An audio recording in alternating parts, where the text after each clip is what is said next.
मैं शायद 22 and half की एज में सीए बन गया था।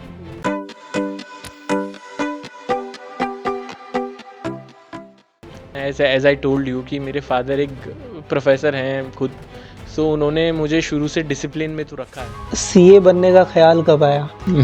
मैं सच बताना चाहूँगा, मेरे को लगता है थोड़ी सी इंटरेस्टिंग भी हो जाएगी ये बात। हालांकि शुरू में मुझे फील हुआ कि you have to burn the bridges, मेरे पास पीछे जाने का रास्ता नहीं है, अब जो है वो यही है। मेरे दिमाग में था कि मुझे सीए बनना है और शायद यही कारण है कि मैं इतनी जल्दी सीए निकाल पाया। मैं बिजनेसों को दो तरीके से देखता हूँ, एक जो कि रेड ओशन में वर्क कर रहे हैं। Now coming to what is startup. Startup is anything which is in blue ocean. नमस्कार साथियों, मैं पीयूष गौतम और आप देख रहे हैं स्वर्ण खबर। स्वर्ण खबर के खास कार्यक्रम स्टोरी ऑफ स्ट्रगल्स में आपका स्वागत करते हैं। आज हमारे साथ जो मेहमान हैं वो हैं सीए शुभम शर्मा। आज इनके संघर्षों की कहानी इनकी जुबानी हम जानेंगे। एक सीए बनने के लिए कितनी मेहनत करनी पड़ती है और कितना कुछ सहना पड़ता है, कितनी चुनौतियाँ आती है। और चलो चुनौतियाँ तो ठीक है, लेकिन कई बच्चे हैं जो चुनौतियों का सामना करने के बावजूद सीए नहीं बन पाते हैं। तो फैमिली प्रेशर भी हैंडल करना पड़ता है। तो हम जानेंगे इस इंटरव्यू के माध्यम से कि कितनी परेशानियाँ आती है, कितनी चुनौतियाँ आती है। सर जब सीए बने तो उसके बाद का सफ़र कैसा था? सीए बनने के बाद जो कहा जाता है, यूट्यूब पे काफ़ी वीडियोज़ है, सीए बनने के बाद में कितना पावर आ जाता है, सीए बनने के बाद में करोड़ों की फाइल्स पे साइन करने पड़ते हैं। तो आज हम सभी बातों को, क्या सच है, क्या झूठ है, उसके बारे में भी हम जानेंगे। इसके अलावा फाइनेंशियली किस तरह से एक इंसान ग्रो कर सकता है, एक कंपनी किस तरह से ग्रो करती है, उसके बारे में भी हम जानेंगे। मैं बताना चाहूँगा सीए शुभम शर्मा जो कि स्टार्टअप के बारे में बहुत ही अच्छी नॉलेज रखते हैं और अभी स्टार्टअप जितने भी स्टार्टअप्स हैं उनको एक तरह से सलाहकार की तरह ये अपना काम करते हैं। पिछले 8 सालों से ये सीए की प्रैक्टिस कर रहे हैं। तो काफ़ी कुछ नॉलेजेबल हमको मिलेगा इस इंटरव्यू के अंदर। तो आप अगर सीए की पढ़ाई कर रहे हैं, आगे तैयारी करने का सोच रहे हैं, तो ये आपके लिए बहुत ही यूज़फुल रहने वाला है।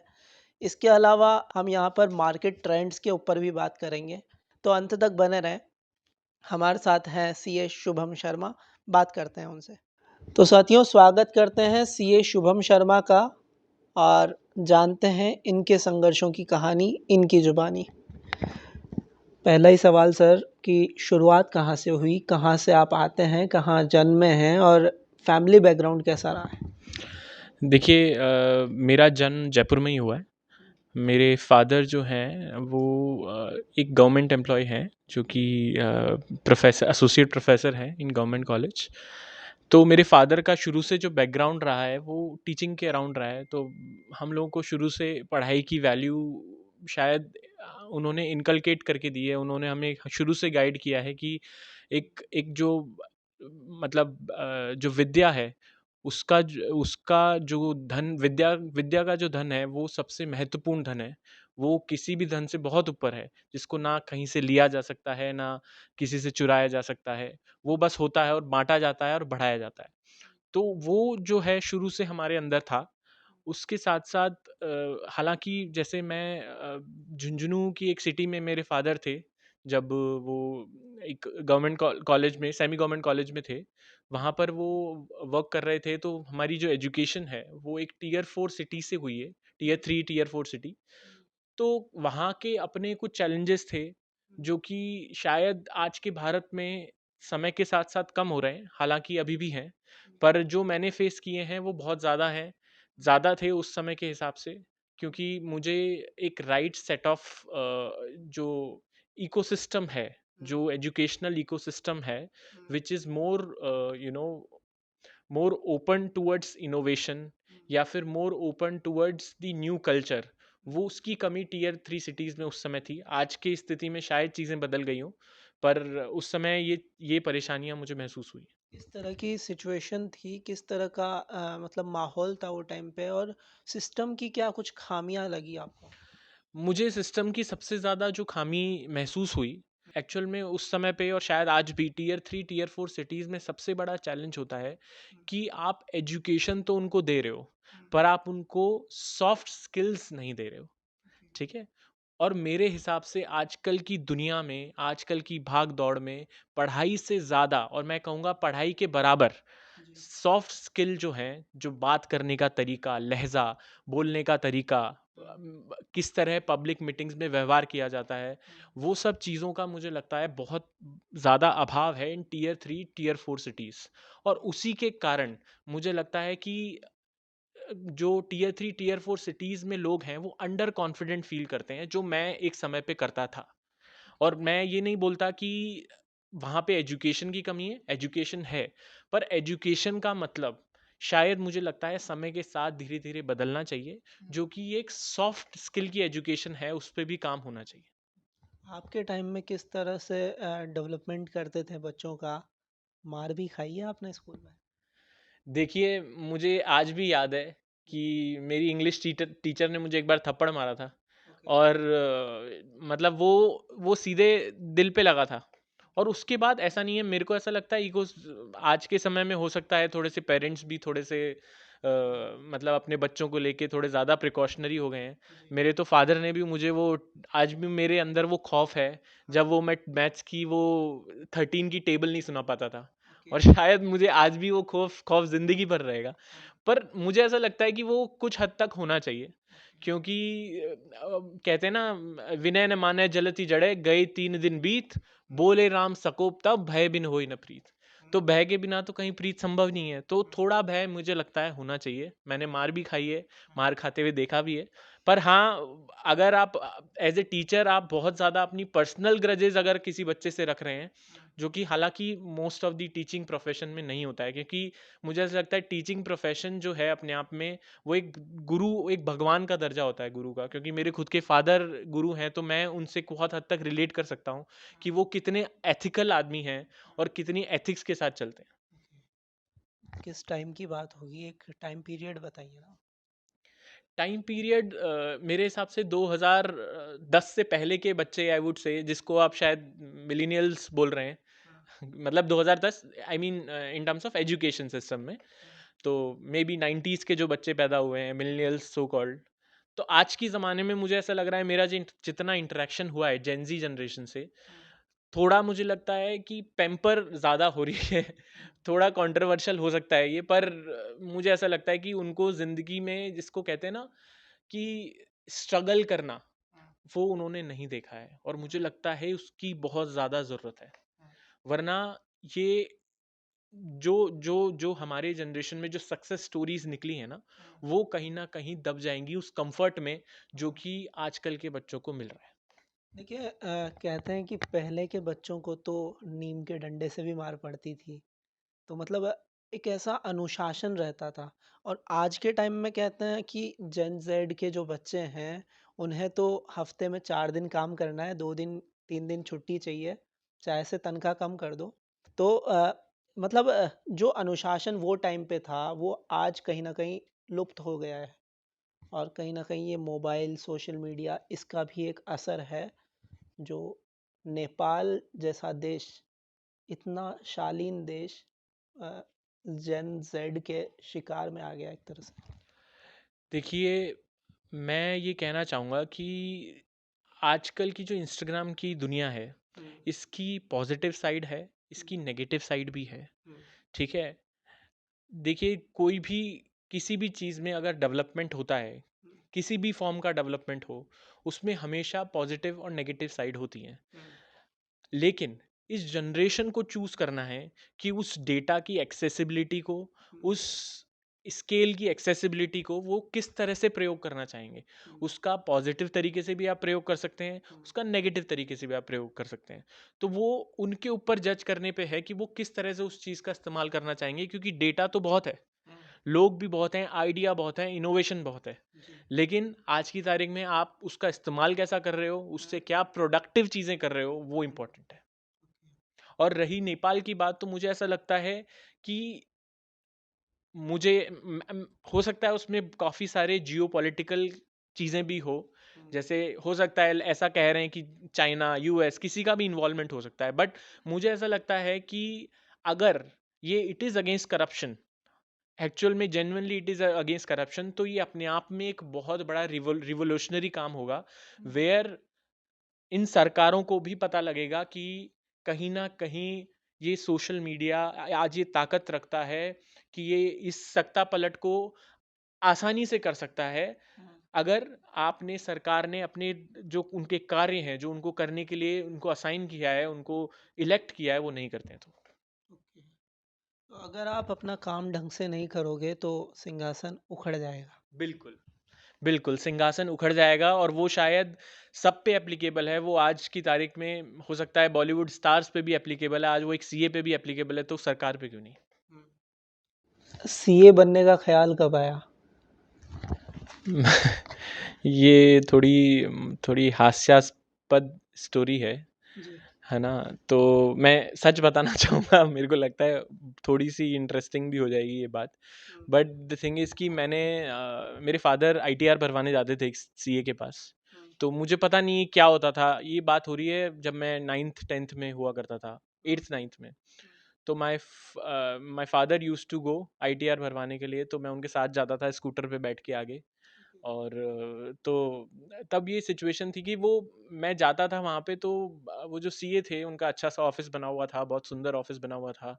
और वो मैं जाता था तो बच्चे जाते हैं जनरली तो आप कुछ ऑफर करते हैं, तो मुझे हमेशा जब भी मैं जाता था तो मुझे फ्रूटी पिलाते थे।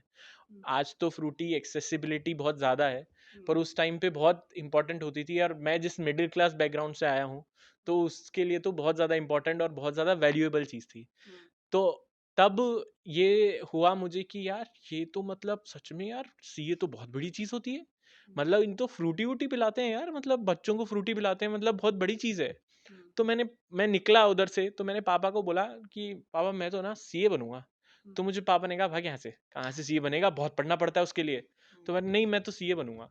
तो ये जो बीज है वो वहां बोया गया था, मुझे ऐसा लगता है। और उसके बाद धीरे धीरे जैसे मैं 12th की तरफ आया, तो मेरे फादर ने कहा कि क्लेट का एग्ज़ाम है, तो क्लेट का एग्ज़ाम भी दे ले।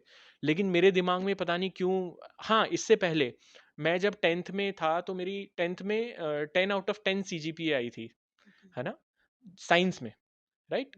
तो मेरे जो टीचर्स थे वो सब बोल रहे हैं कि साइंस ले ले, साइंस ले ले, पर मेरे दिमाग में अंदर एक बैक ऑफ द माइंड था कि मुझे सीए बनना है। ठीक है, अब वो क्यों था, क्या था, शायद हो सकता है वो फ्रूटी थी या कुछ और था, पता नहीं। ओके। पर एक बैक ऑफ द माइंड हमेशा चलता आ रहा था।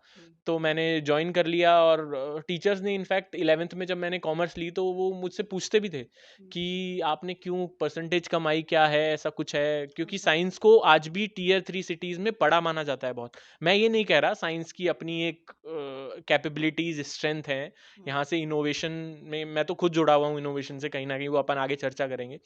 तो लेकिन मेरा जो इंटरेस्ट था, खुद का इंटरेस्ट, वो कॉमर्स की तरफ था। तो मैंने कॉमर्स ली, और मैं लास्ट ही लास्ट में बैठता था।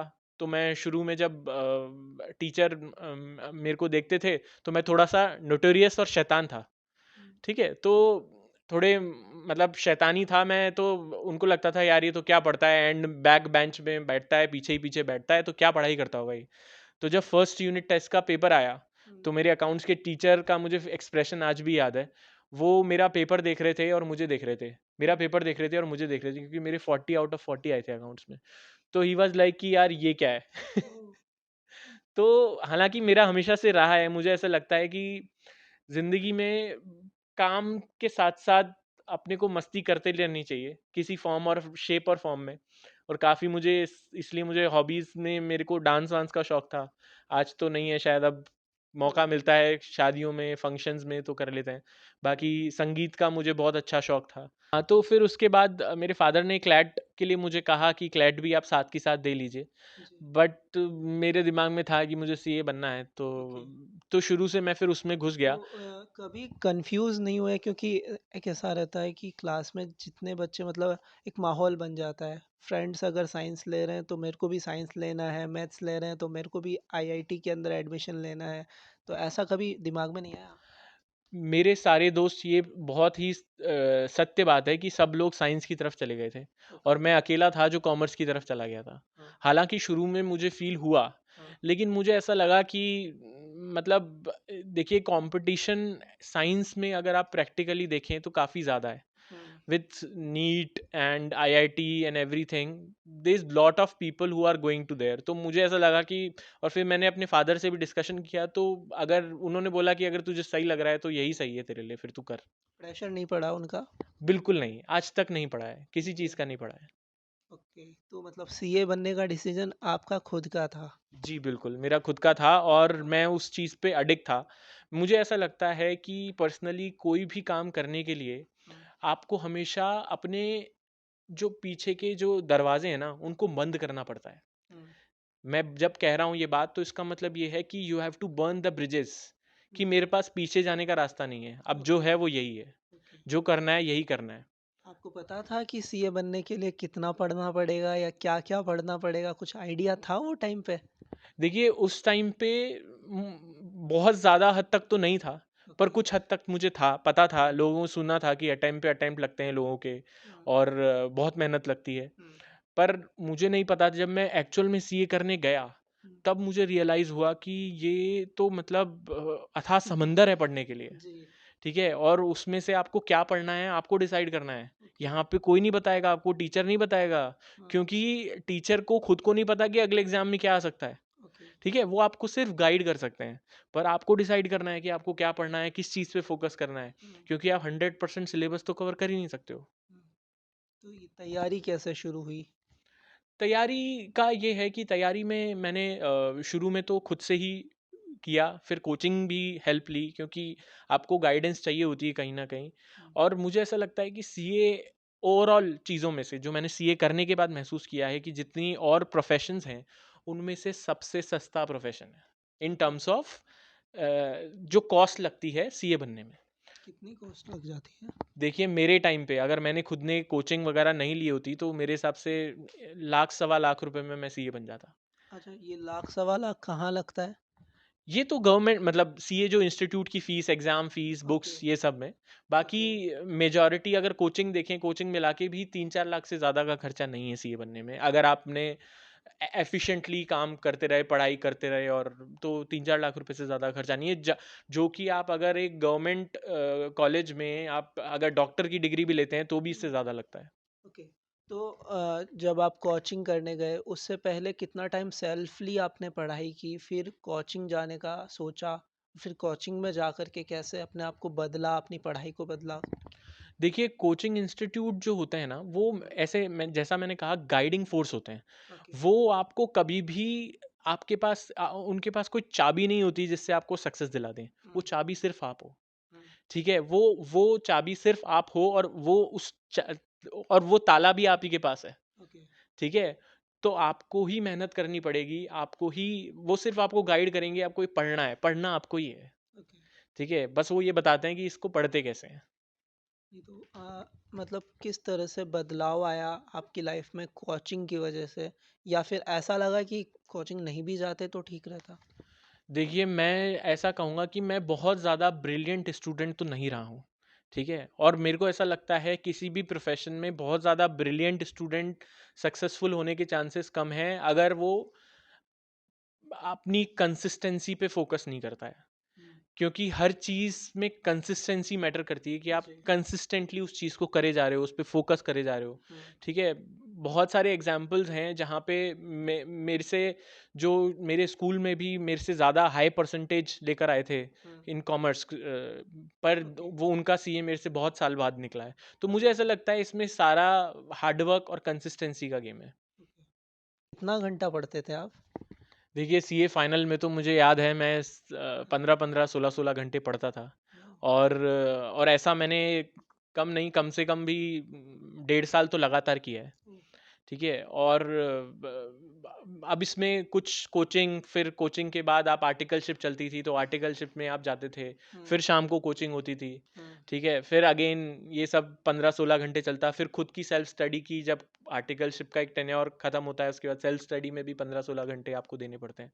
तो काफ़ी मेहनत तो है, नो डाउट। आर्टिकलशिप से पहले भी कुछ एग्ज़ाम्स होते हैं, तो उनको किस तरह से आपने दिया, मतलब कैसा आपको लगा? आर्टिकलशिप के पहले के जो एग्ज़ाम्स हैं, वो भी उतने ही कठिन होते हैं, क्योंकि ओके। उस समय आपका जो सोच है, वो हाँ। उतनी डेवलप हुई नहीं होती है। क्योंकि आर्टिकलशिप के बाद आप प्रैक्टिकल चीज़ें जब देखते हैं ना, हुँ, तो आपके लिए वो कोर्स जो सीए कोर्स है, वो पूरा डिज़ाइन ही इस तरह से हुआ है हुँ, कि वो आपको हर फ़ील्ड में बेस्ट निकालना चाहते हैं, आपका बेस्ट निकालना चाहते हैं। हुँ, और वो आपका बेस्ट कब निकलेगा, जब आप उन उन चीज़ों को प्रैक्टिकली देख पाओगे, तो फिर आप एक अच्छे सीए बन पाओगे।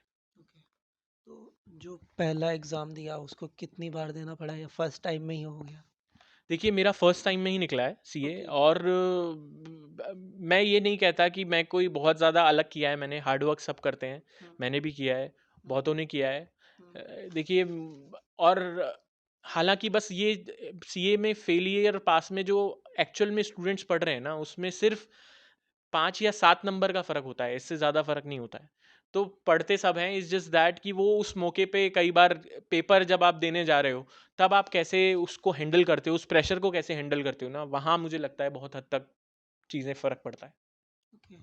तो फर्स्ट टाइम के अंदर सीए का मतलब आपने कंप्लीट किया, सीए एग्ज़ाम क्लियर किया। कई बच्चे 5-5 बार दे के आते हैं अटेम्प्ट, फिर भी नहीं हो पाता और एक प्रेशर पड़ता है, अरे अब तो कुछ कर लो, अब तो कुछ कर लो। क्या सीए बनने के लिए लगे हुए हो? देखिए, मैं इसका बहुत ही डिफ़िकल्ट आंसर होगा, और शायद मैं ये हो सकता है कि आपके दर्शकों में से किसी को ये शायद पसंद ना आए। हाँ, पर सच्चाई ये है कि आपको पता होना चाहिए कि किस लेवल पे आपको एग्ज़िट करना है। हुँ, ठीक है? क्योंकि ऐसा नहीं है कि सिर्फ़ अब if you want to earn livelihood, तो सिर्फ़ एक सीए ही एक प्रोफ़ेशन होता है, और फॉर दैट मैटर डॉक्टर ही होता है, या नीट ही होता है, या फिर आपका आईआईटी होता है। हमेशा आपको फ़ोकस जो होना चाहिए, वो बेस्ट पे होना चाहिए। सीए निकल जाए, अच्छी बात है। अगर आप 1 अटेम्प्ट दो, 2 अटेम्प्ट दो, 3 अटेम्प्ट दो, 4 अटेम्प्ट दो। हुँ, अगर आप 5 अटेम्प्ट के बाद भी सीए ट्राई कर रहे हैं, तो मेरा पर्सनल सजेशन है कि मत कीजिए।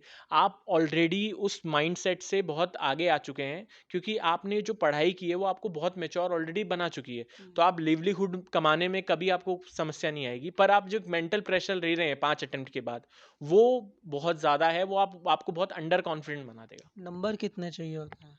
देखिए, नंबर 400 चाहिए होते हैं, 50% नंबर चाहिए होते हैं आपको, हुँ, सीए बनने के लिए, सीए फाइनल क्रैक करने के लिए। ओके। मैं जब सीए फाइनल बात कर रहा हूँ, तो क्योंकि सबसे बड़ा रोड़ा वही होता है, बाकी सब तो फिर भी निकल जाता है, सीए फाइनल निकलना थोड़ा डिफिकल्ट होता है। तो 400 नंबर 50% चाहिए होता है। तो देखिए, अगर कोई पढ़ाई कर रहा है, एग्ज़ाम दे रहा है और उसका नंबर जब इस लेवल पे आ जाता है कि 5 नंबर से रह गए, तो वो एक ऐसी मझदार में आके फँस जाता है कि अरे! सिर्फ़ 5 नंबर का ही तो खेल था, एक बार और देते हैं, हो जाएगा। लेकिन फिर वो 3 नंबर से रह जाता है, 2 नंबर से रह जाता है, मतलब उसकी मेहनत में कमी नहीं है। कहीं न कहीं या तो सिस्टम का फ़ॉल्ट है या कुछ ना कुछ ऐसा हो रहा है, जो उसको बनने नहीं दे रहा है। देखिए, मैंने सीए प्रोफ़ेशन को जिया है, ओके। और मुझे ऐसा लगता है कि मेरे प्रोफ़ेशन में किसी भी वे और फ़ॉर्म में, देखिए, छोटी-मोटी दिक्कतें तो हर प्रोफ़ेशन में होती हैं। हुँ, वो लीडरशिप की हो सकती है, वो लीडरशिप चेंज की वज़ह से हो सकती है। हुँ, पर ओवरऑल कभी भी डिग्निटी पे कोई क्वेश्चन सीए के प्रोफ़ेशन पे नहीं आया है। ठीक है? In terms of their work also, in terms of उनका जो quality of exams they are giving, hmm, they are taking, उनमें कभी भी कोई चैलेंज आया नहीं है। हुँ, ठीक है? रही बात कि आप 3 मार्क्स से रह जाते हैं, 5 मार्क्स से रह जाते हैं, ये प्रैक्टिकल सिनेरियोज़ हैं, आप रहते हैं। हुँ, पर आप इसको इस चीज़ से नहीं दे सकते कि मेरी किस्मत ये थी, या मेरा ये था, या ये इस वजह से हुआ है, या उस वजह से हुआ है। कहीं न कहीं आप में कमी थी, जब वो 3 नंबर से आप रहे हो। हुँ, ठीक है? अब बात ये आती है कि कमी क्यों थी? कमी ऐसे नहीं थी कि आपने मेहनत कम की। शायद उस मोमेंट पे आपने कोई एक पर्टिकुलर क्वेश्चन गलत कर दिया, या कोई एक पर्टिकुलर प्रेशर में आके कुछ गलती कर दी। तो उसका मेरे को लगता है ओवरऑल इम्पैक्ट बहुत बड़ा होता है। हुँ, और इसका मतलब ये है ना कि और कोई सीए है जो और कोई जना है जो डिज़र्व ज़्यादा करता है आपसे। ओके। तो मतलब कैसे फाइंड आउट कर सकता है वो? सबसे बड़ा इश्यू जो मुझे लगता है सीए करते हुए बच्चे करते हैं, हाँ, वो ये है कि वो लोग ये देखते हैं कि मैं सब कवर कर लूँ।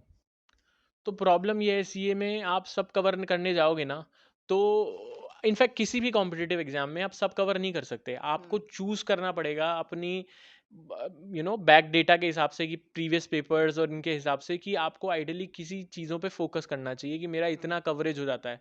जैसे फॉर एग्जांपल मैं मेरा ही एग्जांपल लेता हूँ, ऑडिट के पेपर में सीए फाइनल में मेरा हाथ बहुत तंग था। मेरा हाथ आज भी ऑडिट पढ़ने के लिए कोई बोले मुझे तो शायद कर कर तो मैं लेता हूँ, पर पढ़ने के लिए कोई बोले तो थोड़ी मुझे समस्या आती है। ठीक है, तो ऑडिट में क्या होता है ना कि अब मैंने कोर फोकस किया उन स्पेसिफिक एरियाज पे कि मुझे ये चीज़ें करनी है, जिससे मुझे लगता है कि improvement of chances of me getting pass वो बहुत ज़्यादा होगा। ठीक है, तो मैंने उस पे काम किया और मैंने शायद 70 नंबर का पेपर किया था। ठीक है, अब आप इसको किस्मत कहें क्या, पर मेरे 45 नंबर आ गए थे उसमें से। यस, ये है। और 40 आपको पर्टिकुलर पेपर में पास होने के लिए चाहिए। 5 नंबर ज़्यादा ही लाए आप। बिल्कुल। तो मैं ये पूछना चाह रहा हूँ कि जब आप स्टडी करते थे, तैयारी करते थे, तो एक ये रहता है कि मतलब कोई ना कोई एक आदत रहती है जो हम बदलना तो चाहते हैं लेकिन बदल नहीं पाते हैं। तो मतलब उसको आप किस तरह से देखते हैं? आपकी लाइफ में कभी कोई एक ऐसी आदत थी जिसे आप बदलना चाह रहे थे लेकिन बदल नहीं पाए, या कुछ ऐसा हुआ आपके साथ? देखिए, मेरे को ऐसा है कि मेरे फादर जो हैं, मैं एज आई टोल्ड यू कि मेरे फादर एक प्रोफेसर हैं खुद। सो उन्होंने मुझे शुरू से डिसिप्लिन में तो रखा है, और शायद यही कारण है कि मैं इतनी जल्दी सीए निकाल पाया। बहुत बड़ा कारण है, और शायद इसी वजह से मैं हमेशा उनके प्रति एक कृतज्ञता रखता हूँ। ठीक है, और रही बात आदत की, तो मुझे लगता है कि जैसे मैंने जब सीए फाइनल दिया था तो मैंने अपने फ़ोन को कम्प्लीटली स्विच ऑफ कर दिया था। ओके। ठीक है, और मुझे ऐसा लगता है कॉम्पिटिटिव एग्जाम्स को क्रैक करने का एक बहुत बड़ा क्रैक करने के लिए आपको बहुत बड़ा एक लेसन है कि अपने फ़ोन से जितना दूर रहोगे ना, उतना बढ़िया है। सिर्फ काम के लिए यूज़ करो, सोशल मीडिया के लिए अगर आप यूज़ कर रहे हैं, अगर आप पढ़ रहे हैं, हमारे पूर्वज कहते हैं ना, जब आप पढ़ाई कर रहे हैं तो आप ब्रह्मचर्य का पालन करो। फिर वो आपको सिर्फ और सिर्फ फोकस आपका पढ़ाई पे होना चाहिए, और कुछ भी नहीं।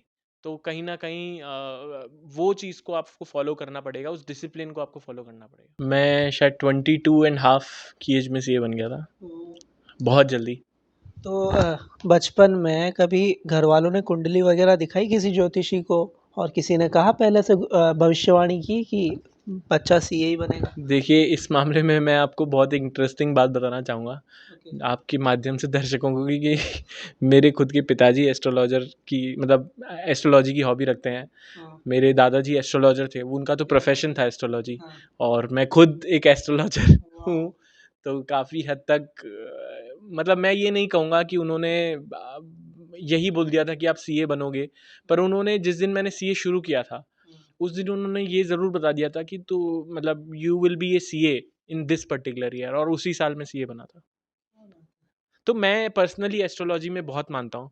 मुझे लगता है कि जो बॉडी है, जो मुझे ऐसा लगता है जो साइंस जो है, मैं कभी भी साइंस की बातों को बहुत ज़्यादा डीमीनिंग नहीं करता, but at the end of the day मुझे ऐसा लगता है आध्यात्म वहाँ पर है आज के समय में जहाँ साइंस अभी पहुँचने में उसको बहुत समय लगेगा।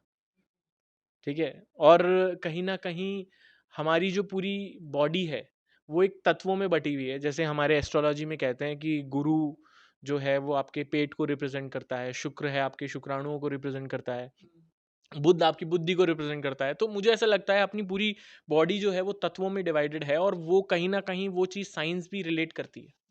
तो आपकी कुंडली में क्या ऐसा योग बना कि आप सीए बन गए? इसके बारे में तो एक मेरे को लगता है अलग पॉडकास्ट करना पड़ेगा अपन को। बिल्कुल, पर बिल्कुल। अभी तो शायद इसका संक्षेप में अगर मैं उत्तर दूं तो कहीं ना कहीं कुछ ऐसे योग बने जो जिनको राजयोग कहते हैं शायद, इसीलिए भगवान की कृपा हुई और मैं सीए बन गया। कौन सा ग्रह होता है जो राजयोग बनाता है?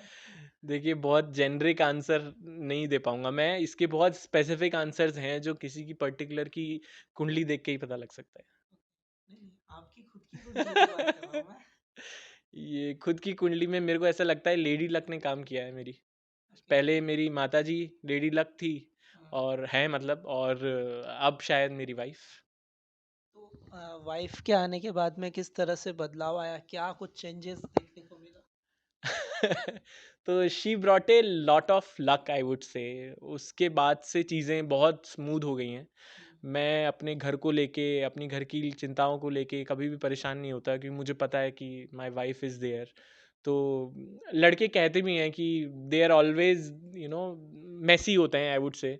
और कहीं ना कहीं जो एक मैच्योरिटी है, एक एक लड़की की जो मैच्योरिटी है, वो उनको इंसान बनाती है, शायद एक मैन बनाती है एक बॉय से। बहुत ही अच्छा आंसर है आपका। अब हम बात करते हैं पावर ऑफ सीए। जब सीए बने तो सीए की पावर्स भी मिली, और जब मिली तो कैसा एहसास था, और क्या लगता था, मतलब कितनी पावर आ गई? देखिए, जिस दिन मैं सीए बना था, तो definitely I was on cloud nine. My my sister was crying, my mother was crying, my father felt so happy. और एक्चुअली कभी किसी आदमियों को कभी रोते हुए नहीं देखा, पर उनकी आंख में भी हल्के से आंसू मुझे नज़र आ रहे थे। तो कहीं न कहीं इम्प्रूवमेंट, मतलब अपनी लाइफ में मुझे लगता है मेरे आज भी जीवन में सबसे अच्छा खूबसूरत, वन ऑफ द खूबसूरत मोमेंट है जब मैं सीए बना था। और उसके बाद रही पावर की बात, तो मैं कहूँगा बहुत ह्यूमिलिटी के साथ कि पावर तो नहीं, पर कहीं न कहीं एक रिस्पॉन्सिबिलिटी महसूस होती है सीए बनने के बाद, कि मेरी रिस्पॉन्सिबिलिटी है कि if I am auditing a particular company, if I am auditing a particular thing, if I am advising a client, तो मेरी ये कोर रिस्पॉन्सिबिलिटी है टुवर्ड्स दैट क्लाइंट, कि वो to the best of to the best of interest of the client हो, और to the best of interest of shareholders हो, जो उस कंपनी में शेयर्स होल्ड कर रहे हैं। और आई थिंक यही रिस्पॉन्सिबिलिटी मेरी गवर्नमेंट की तरफ भी है। तो मेरे हिसाब से पावर से ज़्यादा रिस्पॉन्सिबिलिटी आई है। और इसको मैं पावर डिफाइन नहीं करूँगा, इसको मैं रिस्पेक्ट भी डिफाइन करूँगा, कि हाँ, डेफिनेटली समाज में एक रिस्पेक्ट मिलती है सीए बनने के बाद, और वो महसूस होती है। पहले सिर्फ शुभम शर्मा थे, और फिर लगा सीए, सीए शुभम शर्मा। कैसा एहसास था?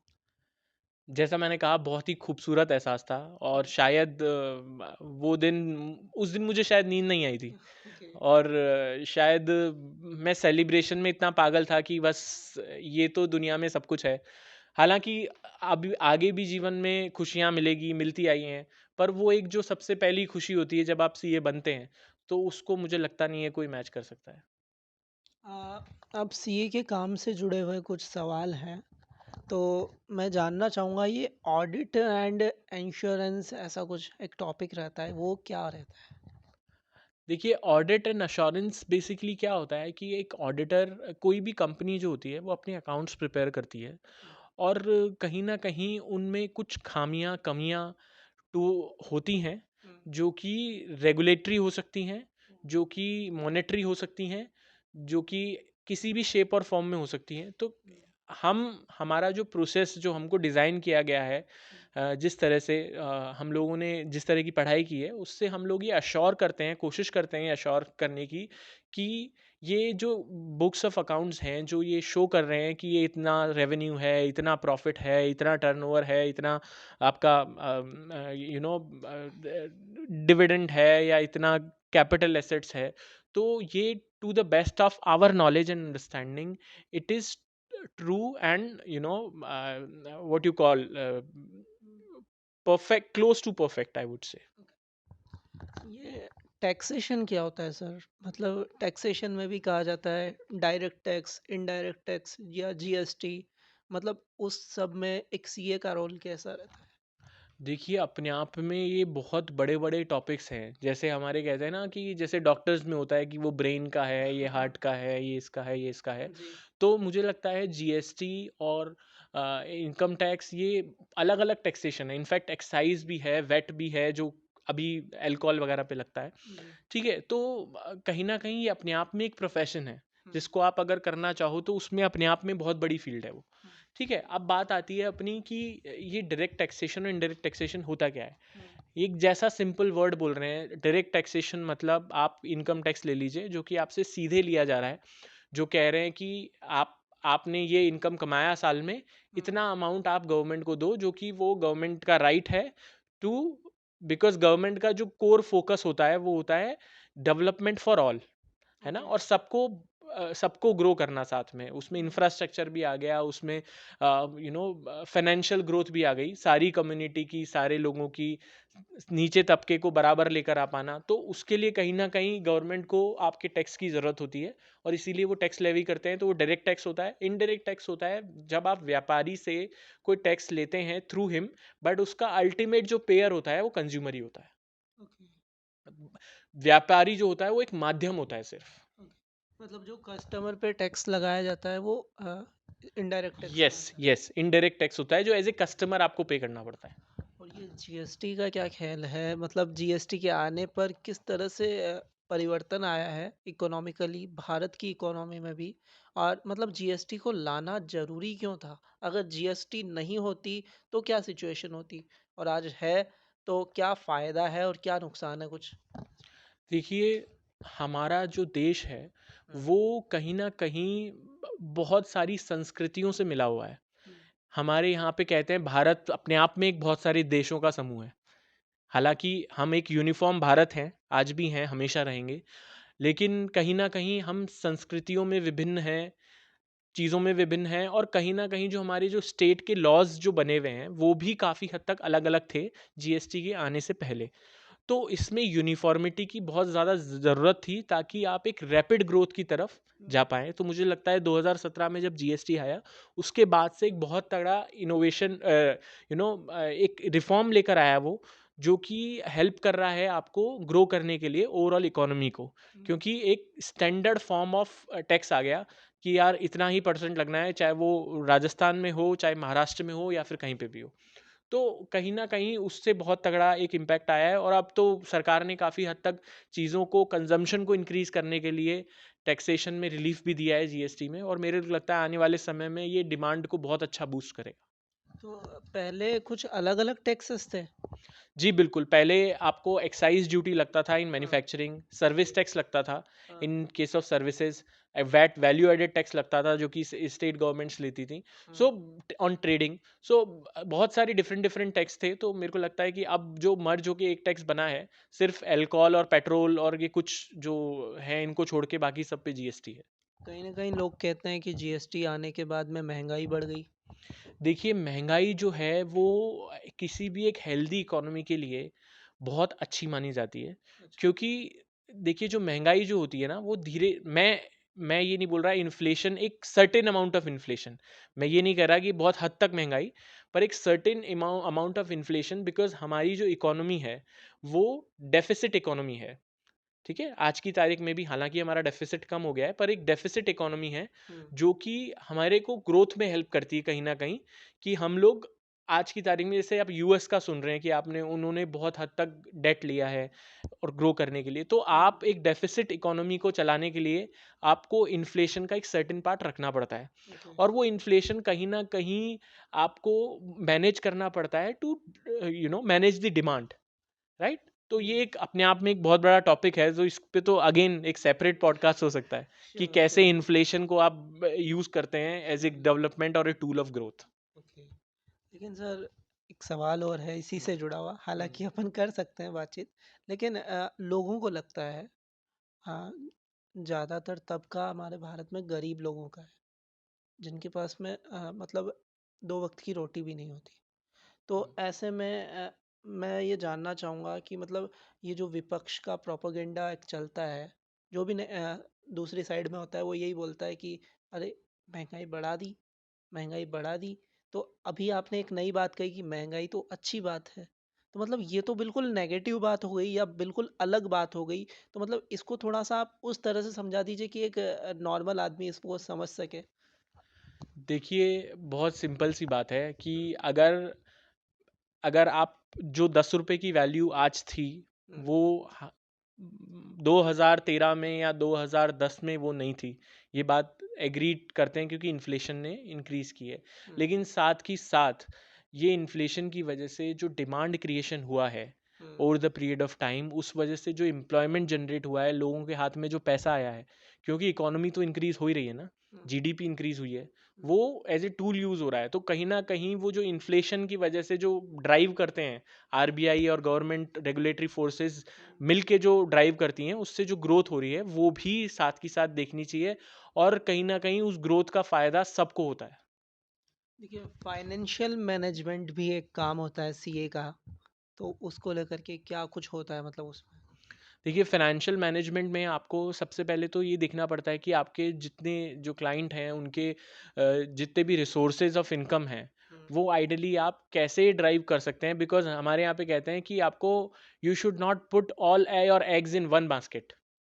ठीक है, क्योंकि अगर वो बास्केट चली गई तो आपके सारे एग चले गए। तो इसलिए कहते हैं कि हमेशा अपनी चीज़ों को डिवाइड रखिए। ठीक है, diversification is the best form of increasing your wealth. तो कहीं ना कहीं वो फाइनेंस को मैनेज करना कि आपको कितना, आपको आइडियली रियल एस्टेट में लगाना चाहिए, कितना आपको स्टॉक मार्केट में, कितना गोल्ड में, कितना एफडी में, ताकि लिक्विडिटी बनी रहे। तो वहीं उसी चीज़ को मैनेज करने का काम फाइनेंशियल मैनेजमेंट कहलाता है। देखिए, जिस तरह डॉक्टर्स में होता है कि ये किडनी का डॉक्टर है, ये पेट दर्द का डॉक्टर है, या ये फिजिशियन है, तो उस तरह से सीए में भी होता है कि ये अकाउंटिंग करेंगे, ये और काम करेंगे, ऐसा कुछ होता है क्या? बिल्कुल, मैंने जैसे कहा कि हम एक अथाह समुंदर को पढ़कर आते हैं। ठीक है, मैं जब कह रहा हूँ अथाह समुंदर, तो हमारा सिलेबस इतना बड़ा है कि उसमें काफ़ी चीज़ें कवर होती है। हमें इंफॉर्मेशन टेक्नोलॉजी एक्ट तक पढ़ाया जाता है। तो कहीं ना कहीं काफ़ी हद तक चीज़ें कवर होती हैं, और इसमें सिर्फ एक स्पेसिफिक फील्ड को पकड़ के अगर सीए प्रैक्टिस करता है ना, तो उस फील्ड में वो कहते हैं ना, rather been the jack of everything you should be a king of one thing. मतलब आप बेसिकली आप एक चीज ऐसी करो जो आपसे बेहतर कोई नहीं कर सकता। ठीक है, जैसे मानते हैं जैसे कचौरी बनाता है कोई, तो आपसे बेहतर कचौरी कोई नहीं बनाना चाहिए, तब जाके आप चलोगे। ठीक है, तो वही वाली बात है कि सीए में आप एक पर्टिकुलर काम पकड़ो जो आपसे बेहतर कोई नहीं कर सकता। तो इसलिए वो एक पर्टिकुलर फील्ड है जो कि आप ओवर द पीरियड एक्सपीरियंस से सीखते हो अपने बारे में, कि आपको किस चीज़ में इंटरेस्ट है, और फिर आप वो पर्टिकुलर चीज़ करने लग जाते हो। तो अभी हम जो जिन टॉपिक्स पे बात कर रहे हैं वो भी एक अलग अलग फील्ड हो गया एक तरह से। बिल्कुल, बिल्कुल। बहुत अपने आप में एक अलग-अलग फ़ील्ड है, फाइनेंशियल मैनेजमेंट अलग-अलग फ़ील्ड है, यू नो उसका ऑडिट एक अपने आप में एक अलग फ़ील्ड है, इनडायरेक्ट टैक्सेशन प्रैक्टिस अपने आप में एक अलग फ़ील्ड है। तो काफ़ी हद तक काफ़ी चीज़ें हैं। देखिए, अब तक हमने सीए के बारे में जाना, मतलब अलग अलग जो टॉपिक्स रहते हैं, अलग अलग काम रहता है, उसके बारे में हमने जान लिया है। लेकिन अब हम वो जानेंगे जिससे आप जुड़े हुए हैं, स्टार्टअप एडवाइजरी। मतलब स्टार्टअप वाले लोगों को प्रमोट कर रहे हैं, और जिस तरह से पूरी दुनिया में भारत के स्टार्टअप की वाहवाही हो रही है, मतलब क्या कहना चाहेंगे, किस तरह का आपका ये सफ़र रहा, और स्टार्टअप एडवाइजरी क्या होती है एक्चुअल? देखिए, जो सबसे पहले अपन स्टार्टअप एडवाइजरी से समझने से पहले मुझे ऐसा लगता है कि आपके दर्शकों को आपके माध्यम से मैं स्टार्टअप होता क्या है वो बताना चाहूँगा। जी। ठीक है, तो सबसे पहले आप ये समझिए कि एक एक बिजनेस, कोई भी बिजनेस होता है, उसको आप दो तरह में डिवाइड कर सकते हैं। जैसे आप फॉर एग्जांपल लीजिए, शुरू में पहले पानी कैसे पीते थे आदमी, मटके के उससे पीते थे। तो फिर किसी ने कहा कि ये आप स्टोर नहीं कर सकते लॉन्गर रन में, तो आप एक पर्टिकुलरली जाके आपने एक कोई एक कंटेनर बना लिया। तो कंटेनर बना लिया तो उसमें फिर उसको उसको कैसे आप उसको मोल्ड करोगे, कैसे बांधोगे, तो उसके लिए किसी ने ढक्कन बना लिया। तो ये ओवर द पीरियड एक ह्यूमन इवोल्यूशन के साथ साथ चीज़ें, रिक्वायरमेंट भी इवोल्यूएट होती है। ठीक है, इवॉल्व होती है, राइट। तो कहीं ना कहीं वो जो चीज़ है, जो एक जर्नी है, एक कंटेनर से बॉटल की और बॉटल के ढक्कन की, तो वो जो जर्नी होती है ना, वो एक इनोवेशन का पार्ट होती है। ठीक है, अब बात आती है स्टार्टअप की और बिजनेसेस की। तो बिजनेस जो होते हैं वो दो तरह से, मैं बिजनेसों को दो तरीके से देखता हूँ। एक जो कि रेड ओशन में वर्क कर रहे हैं। व्हेन आई से रेड, रेड मतलब वहाँ बहुत सारा कंपटीशन है, जहाँ मार्जिन्स कम है, जहाँ इनोवेशन नहीं है। इनोवेशन एज इन कि वो एग्जिस्टिंग बिजनेसेस को कर रहे हैं। ठीक है, जैसे आप देखिए किराने की शॉप है। मैं मतलब ऐसे नहीं बोलना चाह रहा किराने की शॉप खराब होती है, वो तरीका है बस बिजनेस करने का। तो वो जो किराने की शॉप है वो एक रेड ओशन में है, क्योंकि फिक्स प्राइसेस है, फिक्स मार्जिन है, फिक्स ग्रोथ है, कस्टमर आएगा तो सेल होगी तो ये कमाएगा, नहीं तो नहीं कमाएगा। Now coming to what is startup. Startup is anything which is in blue ocean. Blue ocean is जो मार्केट क्रिएटर्स होते हैं, ऐसे लोग जो कि जहां मार्केट नहीं होता है वो मार्केट क्रिएट करते हैं। फॉर एग्जाम्पल अगर मैं देखूं, तो आज से पहले अगर जैसे जोमेटो है जिसमें आप फूड आपके पास ऑर्डर हो करते हैं लोग और घर बैठे आ जाता है, तो इसका मार्केट कभी था नहीं, क्रिएट हुआ है। ओके। तो जो मार्केट क्रिएटर्स होते हैं ना, उनकी जो हम्म, ग्रोथ होती है उसका स्केल बहुत तगड़ा होता है और बहुत तेजी से होता है, ओके। कि वो जो रेगुलर बिजनेसेस ग्रो करने में पूरी एक जनरेशन लग जाती है, स्टार्टअप्स वहीं कुछ चंद सालों में ग्रोथ कर जाते हैं। तो ये स्टार्टअप्स का बेसिक डिफरेंस अगर मैं समझाना चाहूँ तो यही होता है। Now coming to startup advisory, तो स्टार्टअप एडवाइजरी ऐसी चीज़ है जैसे आप एक पर्टिकुलर आइडिया आपके पास आता है, हम्म, ठीक है, तो एक आइडिया से उसको बिजनेस बनाने में जो पूरी मेहनत लगती है वो स्टार्टअप एडवाइजरी आती है। प्लस फिर उस पर्टिकुलर चीज़ के लिए आपको अगर कहीं से इन्वेस्टमेंट रेस करना है, क्योंकि ये जो जितने भी आइडियाज़ होते हैं ये रैपिड स्केल पे ग्रोथ के लिए होते हैं। तो रैपिड स्केल की ग्रोथ के लिए आपको मसल पावर चाहिए होता है। मसल पावर मींस पैसा। जो पैसा आपको चाहिए होता है ना, तो वो पैसा कौन देता है? वो एक इन्वेस्टर देता है, वो एक एंजल इन्वेस्टर देता है, वो एक वेंचर कैपिटलिस्ट देता है। तो वो जो पैसा आपको मिलता है वो हम दिलाने का काम करते हैं थ्रू आवर नेटवर्क। तो ये स्टार्टअप एडवाइजरी में ओवरऑल काम है मेरा। तो स्टार्टअप एडवाइजरी के अंदर मतलब क्या देखा जाता है एक स्टार्टअप में, कंपनी में, कि उसको मतलब आगे बढ़ने के लिए वो मार्केट बना सकते हैं? क्या आपने देखा? देखिए देखिए हमारे यहाँ प्रोफेशन में कहते हैं कि अर्ली स्टेज जो स्टार्टअप्स होते हैं ना, उनमें दो चीज़ें मेन होती हैं, हम्म, जो मैं आपके माध्यम से आपके दर्शकों को बताना चाहूँगा। किसी भी स्टार्टअप को अर्ली स्टेज कोई कर रहा है तो उसको इवैल्यूएट कैसे करते हैं हम लोग। उसका सबसे बड़ा होता है एक टीम और टैम। टीम का मतलब होता है कि वो करने वाला जो फाउंडर है वो किस बैकग्राउंड से आता है, किस एजुकेशनल बैकग्राउंड से आता है। मान लीजिए उसने वो आईआईटी क्रैक किया है, सीए क्रैक किया है, तो वो अपने आप में अपने आप को साबित कर चुका है, मतलब उसमें ज़ील है काम करने की। तो एक फैक्टर ये होता है। मैं ऐसा नहीं कह रहा कि सिर्फ वही फैक्टर होते हैं, बहुत सारे अलग होते हैं। हो सकता है उसका एक एक्सपीरियंस बैकग्राउंड आ रहा है, जैसे इवेंट में कोई काम कर रहा है तो इवेंट मैनेजमेंट में दसों सालों से काम कर रहा है और वो कोई उस पर्टिकुलर चीज़ में स्टार्टअप लेकर आया है, तो उसको उसके लिए मेरे हिसाब से काफ़ी हद तक वो एक एक्सपीरियंस कैरी कर रहा है, तो वो एक बोनस पॉइंट होता है। Now coming to TAM, what is total available market size, मतलब आप ये कैलकुलेट करते हो कि मान लीजिए अगर अगेन अगर जैसे फॉर एग्जांपल एक पर्टिकुलर आइडिया है, उसका एक्चुअल मार्केट साइज भी बड़ा होना चाहिए। कि जैसे फॉर एग्जांपल आप अगर आप सिर्फ और सिर्फ ये कुर्सी बेच रहे हैं, ठीक है, इसको इनोवेटिव तरीके से बेच रहे हैं तो इसका मार्केट साइज बहुत बड़ा है। तो उस इनोवेटिव कुर्सी का मार्केट साइज भी बहुत बड़ा होगा कहीं ना कहीं। तो वो भी इंपॉर्टेंट चीज़ें हैं जो इवेलुएट करने में काम आती है। प्लस उसके अलावा जैसे मैंने टीम पे इसलिए फोकस किया क्योंकि हो सकता है शुरू में एक पर्टिकुलर आइडिया लेकर आप आए हैं, पर वो आप मार्केट में जाते हैं उसको टेस्ट करते हैं, तो आप वो कुछ और आइडिया की तरफ निकल जाता है। ठीक है, तो उसमें टीम का जो स्ट्रॉन्ग विल पावर है, जो आइडिएट करने की, इनोवेट करने की जो क्षमता है, वो बहुत मैटर करती है। तो जैसे एग्जांपल अगेन जोमेटो का ही लेते हैं। जोमेटो जब आया था तो वो एक रेस्टोरेंट डिस्कवरी प्लेटफॉर्म था और आज जोमेटो ब्लिंकिट हो गया है। ठीक है, तो कहीं ना कहीं वो ओवर द पीरियड इनोवेट कर सकते हैं, तो वो टीम का इंपॉर्टेंस वहाँ बहुत ज़्यादा होता है। देखिए, आपने रेड ओशियन और ब्लू ओशियन की बात की। तो अगर कोई रेड ओशियन में है और वो ब्लू ओशियन में जाना चाहता है तो वो कैसे जा सकता है? बहुत ही इंटरेस्टिंग सवाल पूछा है आपने। जी। देखिए मुझे ऐसा लगता है कि कोई भी बिजनेसेस होते हैं ना, वहाँ कहीं ना कहीं एग्जिस्टिंग प्रोसेसेस में कुछ ना कुछ लूपहोल्स होते हैं। ठीक है, फॉर एग्जांपल मैंने एक कंपनी को फंड करवाया था that is into pharma, right. वो बेसिकली सॉल्व कर रहे हैं कि आप फार्मा में जैसे प्रोक्योरमेंट करते हैं तो इन्वेंट्री मैनेजमेंट एक बहुत बड़ा इशू है, तो वो उसको सॉल्व कर रहे हैं, उसके थ्रू वो पूरा सप्लाई चेन सॉल्व कर रहे हैं।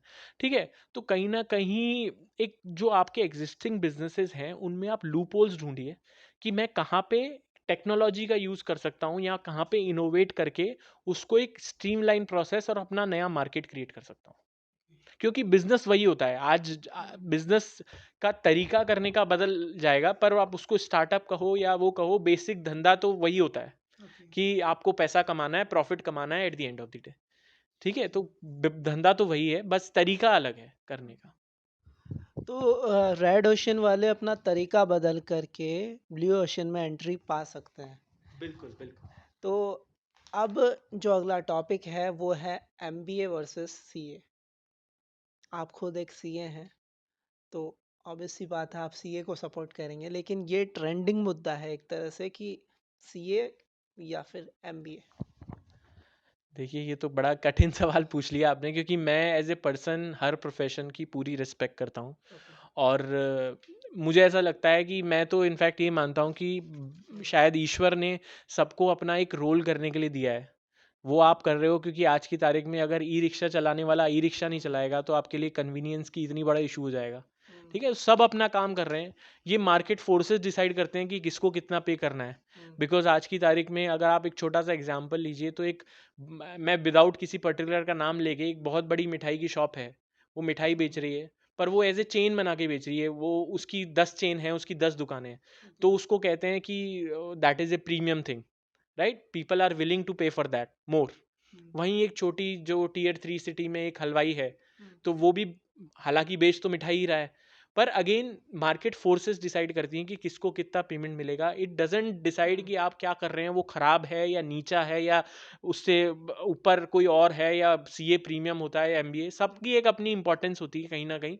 लेकिन मुझे ऐसा लगता है कि सीए और एमबीए ये दोनों साथ में मिल जाएं, अगर ऐसा कोई कॉम्बिनेशन बैठ जाए कि ये दोनों साथ में मिल जाएं, तो वो एक बहुत ही डेडली कॉम्बिनेशन हो जाता है। क्योंकि हमारे बिजनेस में कहते हैं अगर आपका फाइनेंस स्ट्रांग है और आपकी मार्केटिंग स्ट्रांग है, तो वो अपने आप में एक बहुत स्केलेबल बिजनेस बन सकता है। क्योंकि आप को कोर वैल्यूज पता है उसकी, कि मुझे बजट बनाना है तो कैसे बनाना है, मुझे स्केल करना है तो कैसे करना है, मुझे मार्केट करनी है तो कैसे करनी है। तो कहीं ना कहीं वो एक बहुत एडेड एडवांटेज होता है। नहीं तो सीए वर्सेस एमबीए वाला जो ट्रेंड चलाया है कुछ यूट्यूबर्स ने, तो मतलब क्या मतलब सीए वर्सेस बीटेक नहीं किया गया, सीए वर्सेस एमबीए किया गया, सीए वर्सेस डॉक्टर नहीं किया। हालांकि डॉक्टर्स का भी रहता है, हॉस्पिटल चला रहे हैं अगर, तो वहाँ पे भी सीए की ज़रूरत है, वहाँ पे भी एमबीए की ज़रूरत है। तो मतलब आपको क्या लगता है, मतलब सीए वर्सेस एमबीए ही क्यों हुआ है? मतलब सैलरी अकॉर्डिंग हुआ है या क्या एक रीज़न है इसमें? कहीं न कहीं मतलब मुझे ऐसा लगता है कि इसका रीज़न यही है कि हाँ, सीए में काफ़ी मेहनत लगती है, हाँ, और MBAs have been able to crack this much money at a very, मतलब मैं ये नहीं कह रहा कैट में भी अपने आप में एक बहुत सब्सटेंशियल मेहनत लगती है, बट परसेंटेज ऑफ मेहनत आई वुड से कि मेरे को लगता है ये एक अपने आप में एक टॉपिक है ऑफ डिबेट हो सकता है। मैं इस बात को डिनाई नहीं कर रहा कि कैट में कभी कम मेहनत लगती है या ऐसा कुछ है, बट हाँ ये चीज़ है कि, लेकिन अगेन वो वाली चीज़ है कि जिस जो अपन ने शुरुआत में कहा था मैंने, कि कहीं ना कहीं एक CA with a good soft skill can be way better than MBA. But again MBA में जो सॉफ्ट स्किल पे काम होता है वो बहुत ज़्यादा है एज कम्पेयर टू सीए। देखिए ऐसा कहते हैं कि फैमिली सीए को लेना चाहिए। मतलब कोई भी अगर कंपनी चला रहा है अपनी फैमिली में, तो वो अप्रोच करेंगे कि आपके फैमिली में कोई सीए है तो उससे आप अपना काम करवा लीजिए। इसी तरह अगर फैमिली में कोई वकील है तो उसको आप अप्रोच कर लीजिए। तो क्या ये सही है? क्योंकि अगर वो सीए कुछ गड़बड़ करता है तो पूरी कंपनी को बर्बाद कर सकता है एक तरह से। देखिए, बहुत ही मतलब ये तो पर्सनल क्वेश्चन है हालांकि, जी। बट सबका अपना चॉइस होता है कि उसको कैसे करना है। पर मैं पर्टिकुलरली, जैसे I come from a practice alone, मेरे फादर गवर्नमेंट थे, एम्प्लॉय थे, तो मैं खुद से ही शुरू किया है सब, ज़ीरो से शुरू किया था मैंने। हम्म। मैंने जब पहला ऑफिस लिया था अपना, तो मैंने 2,500 रुपये महीने की किसी के कॉमन शेयरिंग में लिया था ओके। कि हम लोग साथ में काम कर लेंगे। हम्म। तो वो मैंने वहाँ से शुरुआत की है कहीं ना कहीं।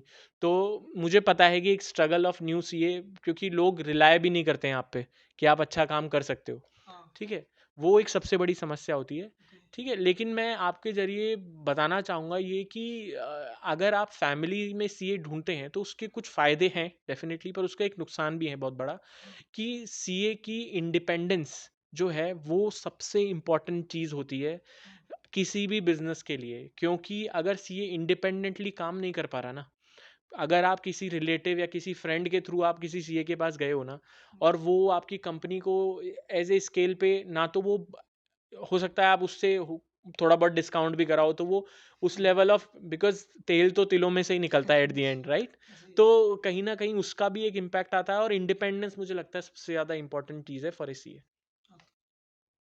तो एक सीए को किस तरह का मतलब क्लाइंट वगैरह भी ढूँढने पड़ते हैं जिस तरह वकील लोग मतलब ऐसा कहते हैं कि प्रोफ़ेशनली ये अलाउड नहीं होता मतलब खुद से सीए का प्रोफ़ेशन ये अलाउ नहीं करता कि आप मार्केटिंग करो कि मुझे क्लाइंट चाहिए। तो इस पे आप क्या कहेंगे?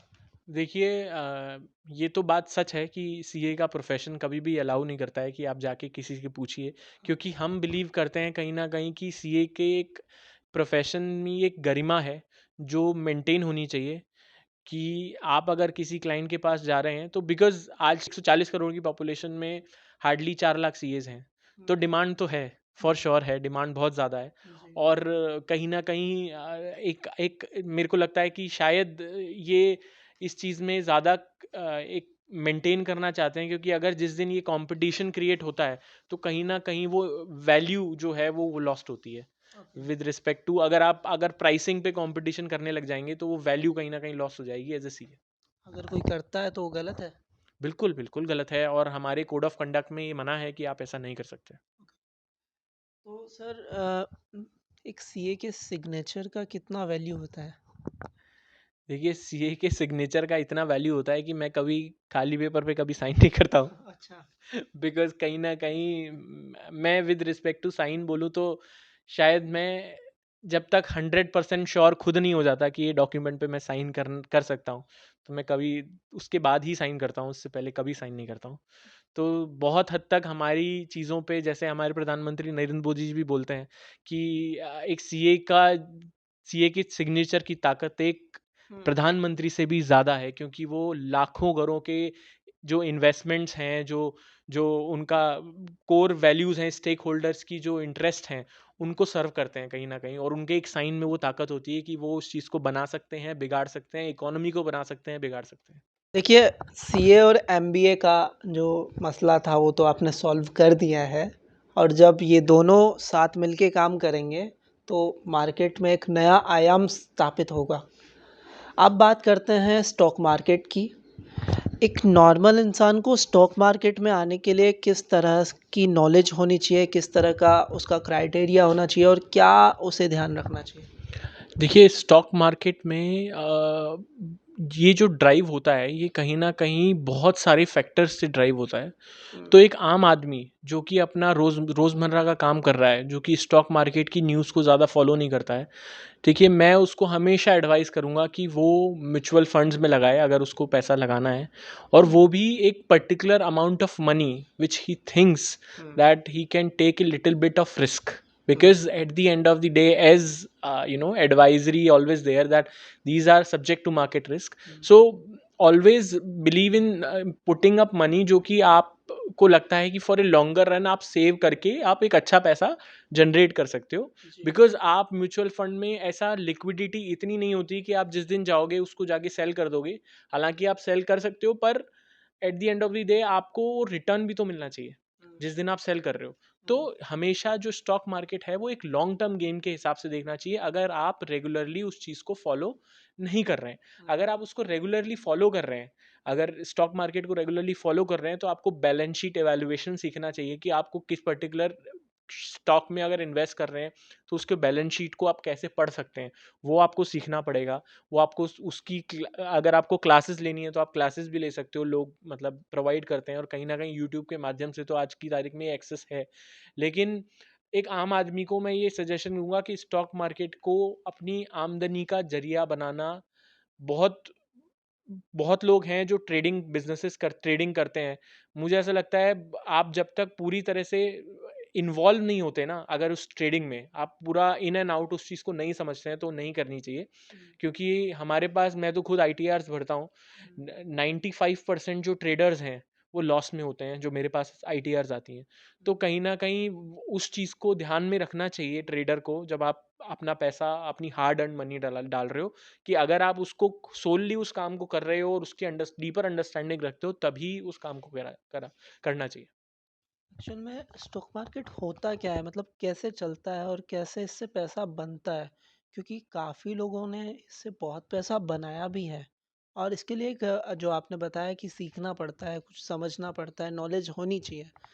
तो वो कैसे मतलब बना देते हैं? देखिए कहीं न कहीं एक्टिव इनकम और पैसिव इनकम का जो कॉन्सेप्ट होता है ना, हुँ, कि आप एक एक्टिवली जैसे मैं सीए हूँ, मैं सीए का काम कर रहा हूँ, तो कहीं न कहीं वो मेरी एक एक्टिव इनकम सोर्स है। पर सिर्फ़ एक्टिव इनकम सोर्स से आप वेल्थ क्रिएशन नहीं कर सकते। हुँ, आपको साथ के साथ पैसिव इनकम सोर्स भी रखना पड़ेगा और वो पैसिव इनकम सोर्स होता है थ्रू स्टॉक मार्केट हो गया, थ्रू गोल्ड हो गया, बिकॉज़ पुराने टाइम में गोल्ड होता था और इनफैक्ट आज पुराने टाइम के आज तो गोल्ड सबसे ज़्यादा रिटर्न दे रहा है, जी। कहीं न कहीं। तो गोल्ड भी अपने आप में एक पैसिव इनकम का सोर्स रहा है, हालाँकि काफ़ी टाइम तक वो एक इन्फ्लेशन को भी बीट नहीं कर पा रहा था, पर अचानक ड्यू टू जियोपॉलिटिकल सिचुएशंस कहीं न कहीं गोल्ड की प्राइसेज़ इंक्रीज़ करी हैं। तो वो भी एक आज की तारीख में एक अच्छा मीडियम है अपनी वेल्थ को क्रिएट करने का, मल्टीफोल्ड करने का। Real estate has always been there to increase your wealth in in some shape और फॉर्म, बिकॉज़ आने वाले समय में एज़ ए मिडिल क्लास, और मैं मोस्टली जैसे दर्शक भी मिडिल क्लास बैकग्राउंड से आते हैं, तो कहीं न कहीं आपको वेल्थ पे को मैनेज करना ज़रूर आना चाहिए, क्योंकि आप अगर रोज़ पैसा निकाल कर रोज़ पैसा जितना कमाएँ उतना खर्च कर दोगे, तो आप कभी आपकी जो जनरेशंस हैं वो कभी ग्रो नहीं कर पाएगी, वो स्ट्रगल उनको दोबारा से शुरू करते ही रहना पड़ेगा, उनको करते रहना पड़ेगा। क्या ये कोई सट्टा बाज़ार है? मैं इस बात से एग्री नहीं करता कि ये सट्टा बाज़ार है, ये सट्टा बाज़ार उनके लिए है जो इसको बिना देखे करते हैं। ओके। अगर जिनके पास नॉलेज नहीं है, जो इतना इन्वॉल्व होते हैं इसमें कि उनकी नॉलेज से ज़्यादा वो वेल्थ डाल देते हैं उसमें, हुँ, उनकी कैपेसिटी से ज़्यादा वेल्थ डाल देते हैं, वो ज़रूर सट्टा कर रहे हैं।